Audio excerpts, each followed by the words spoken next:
California's high desert is quiet at night, too quiet. The stars hover over endless sand and sagebrush like cold, silent witnesses. And on October 12th, 2018, that silence cracked. 16-year-old Karlie Guse had come home that evening, but she didn't come home the same. Her father and stepmother noticed it immediately, her shaking hands, her wide, terrified eyes. Her voice trembled as she whispered things no one wanted to hear. "Someone's going to kill me. Please don't let me die. They're watching, don't you see them?" She kept pacing, breathing fast, clutching her head like something was chasing her from the inside. She said she had smoked something with friends, maybe weed, maybe not. Nobody knows. But whatever she took didn't just scare her, it consumed her. That night she slept only in pieces. When her stepmother checked on her, Karlie's eyes were open, staring into the darkness, as if she saw something in the room, something no one else could. Some say paranoia, some say drugs, but others whisper the desert takes souls before it steals bodies. Before dawn, the house went quiet, too quiet. A light breeze brushed the dusty windows, a door may have creaked, and by sunrise Karlie was gone, barefoot, disoriented, alone in the desert. The kind of disappearance where footprints don't last and screams are swallowed by endless sand. Locals say the desert doesn't take you suddenly. It calls you first, whispers to you in the night. And Karlie heard it. The last thing she ever said still chills those who remember it. They're coming. If you listen close in that stretch of California desert, some swear you can still hear a girl whispering for help, calling into the wind, begging to be found. But she never was. The sun rose slow and pale over the Mono County desert, casting long shadows across the dry earth. That morning the world was ordinary, birds chirping, wind rustling through brush. Yet inside the Guse home, something felt wrong. Too still, too empty. Karlie's stepmother tapped softly on her door, no answer. She pushed it open, expecting to see Karlie curled up, finally asleep after the long, fearful night. Instead, the bed was cold, the blanket untouched. The house was quiet, painfully quiet. Karlie's shoes still sat by the door, her phone, her bag, everything she needed to run away left behind. A chill crawled up her stepmother's spine. This wasn't a runaway. This felt like a disappearing act, sudden, silent, and chilling. Outside, the desert stretched wide and emotionless. Footprints in the dirt led toward the open land, but after several yards, they vanished, as if the earth swallowed her whole. Neighbors later reported seeing a thin girl walking alone at dawn, hair wild, clothes crumpled, barefoot and frightened. Some say she looked lost. Others swear she wasn't alone, like she kept glancing behind her, speaking to someone no one else could see. Desert stories start like that. And in this place, the desert has a reputation. People get lost out here. People get taken out here. Searchers combed the land. Vehicles crawled over dirt roads. Helicopters scanned the open brush. Dogs sniffed for traces. Hours turned into days, days into weeks. No Karlie, no signs of struggle, no scent trail, no body. Just the wind whispering through dead grass, just silence, and rumors began. Some locals believed she simply wandered too far, panic pushing her deeper into the sands until there was nowhere left to go. Others whispered older desert legends of voices you follow in the night, of spirits that mimic help, luring young souls into the emptiness. A girl who cried, "They're coming to kill me," and then vanished into the desert. It didn't feel like coincidence. The sheriff later said she walked away. But people who live near those remote desert roads say something else. They say you don't just walk away from this place. Something walks with you. And once the desert chooses someone, it doesn't return them. The desert holds sound strangely. Sometimes it swallows it. Sometimes it carries it farther than it should. Not long after Karlie vanished, search teams swept the area, boots crunching over sun-baked earth, radios crackling, dogs moving restlessly as if uneasy with the land itself. Yet even with all the noise of the search, there were moments of eerie quiet, moments when every sound died at once, as if the desert were holding its breath. "Karlie, Karlie, can you hear us? Their voices echoed, but only faintly, as if the desert didn't want to give them back. And then came the reports. A hiker claimed she heard a girl crying just before dusk, her voice thin and distant like wind-carried glass. Another local swore he saw a pale figure near the roadside, hair tangled, clothes loose, staring blankly into the open land, but when he blinked, she was gone. Search volunteers whispered among themselves, "I thought I heard footsteps behind me last night." "No, not footsteps, dragging like someone walking wrong." "Did you hear that? A girl crying." Some brushed it off as nerves, exhaustion, imagination stirred by tragedy. But others knew the desert better. They'd heard stories long before Karlie disappeared, warnings passed down by old ranchers and late-night travelers.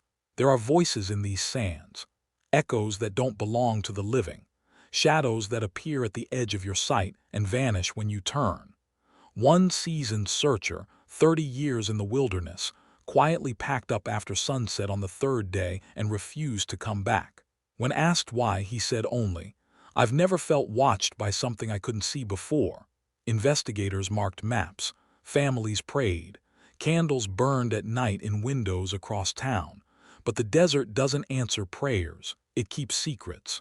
And now, locals began to avoid the roads at dusk, headlights catching the dust, shadows stretching unnaturally long across the ground. Sometimes drivers swore they saw a girl standing by the roadside, just for a second before she faded into the brush like heat haze. A figure you could almost recognize, a face you thought you knew, a voice thin as a spiderweb reaching across the dry wind. "Don't leave me." No matter how far they searched, how loud they called, how deeply they dug, the desert gave nothing back. Just echoes, just whispers, just the hollow knowledge that someone young, scared, and alone entered the desert, and something else came out instead. Something lighter than a shadow, quiet as the wind. Something that still wanders those empty roads, calling for a way home that never truly existed. Halloween came early in Mono County that year. As October deepened, the desert nights turned colder, darker, heavier, as if the air itself carried a memory. Locals started avoiding the long stretch of Benton Road after sundown, especially the empty miles near the sage fields. People called it superstition at first, grief, rumors, the mind trying to make sense of the senseless. But the stories kept coming. A trucker driving the route before dawn swore he saw a girl standing in the headlights, barefoot, pale, eyes wide with terror. He slammed the brakes, heart hammering, but when he jumped out, nothing. Just dust drifting in the beam of his lights. Another night, a woman returning home from a late shift found her radio hissing with static as she drove past the sagebrush. Through the crackling, she heard what sounded like a young girl's voice whisper, "I'm still here." She didn't sleep for days. Soon, the county patrol began receiving calls, not of sightings but of feelings. Something was watching me. I felt cold, like I wasn't alone in my car. I heard footsteps behind me, but the desert was empty. And one call stood out, forever burned into local lore. A man hiking alone near dawn reported hearing steady footsteps behind him for nearly half a mile. Slow, bare, dragging slightly like someone exhausted or lost. Yet every time he turned, there was only wind, only emptiness. He hurried back to his truck, breath shaking.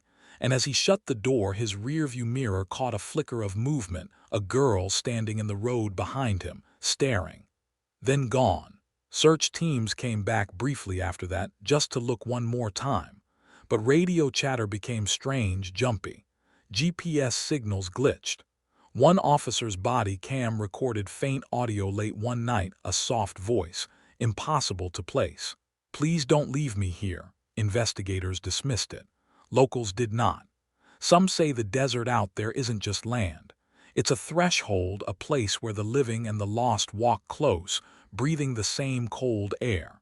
A place where a frightened girl vanished at sunrise, and where at night you might still hear footsteps in the sand behind you. And if you turn too quickly, if you listen too long, you may see her. Young, frightened, eyes begging, searching for safety she never found. People don't linger on that road anymore. Not in the dark, not in the quiet, Because there is one thing everyone agrees on. Whatever took Karlie, fear, fate, or something older than either did not let her go. And on certain nights when the wind dies and the desert holds its breath, it feels like she's still trying to find her way home. Still walking, still calling, and still lost. The desert has a memory, one written not in words but in silence. A silence so deep that it presses on your chest when you breathe. A silence that doesn't just mean nothing is there, it means something is listening. Karlie's case became a file in a sheriff's cabinet, a headline that faded, a mystery left to weather and dust. But in Mono County, it never truly disappeared, because the desert refuses to forget. Every October, especially near Halloween, locals swear the air changes, heavier, colder, like someone unseen is standing just beside you. Travelers report their headlights dimming near the sage fields, radios flickering with whispers that shouldn't exist. Drivers say the same thing when they pass the loneliest stretch of road before sunrise. They feel watched, not by an animal, not by a person, by something searching. One night, a deputy parked his cruiser there, engine off, lights dark. He wanted answers, logic, proof, closure. Instead, he got a chill so sharp it cut right through him. Then came the faintest sound outside the window, soft footfalls, bare, slow, uneven. He called out, voice steady, hand on his flashlight. No response. Just a whisper carried on the wind. "Don't leave me alone." He turned on his lights, nothing. He left quickly after and never parked there again. Even hikers today tell stories of footprints that appear in the sand beside theirs, stopping suddenly as if someone vanished mid-step. Of shadows trailing behind them when the sun dips low. Of a girl's voice trembling through the dusk. "Help me," some claim they've seen her, or something shaped like her, at the edge of the desert at night, staring toward the road like she's waiting for someone who never arrives. Others say she isn't a spirit at all but a warning, a reminder that fear can swallow a person whole before the wilderness ever touches them.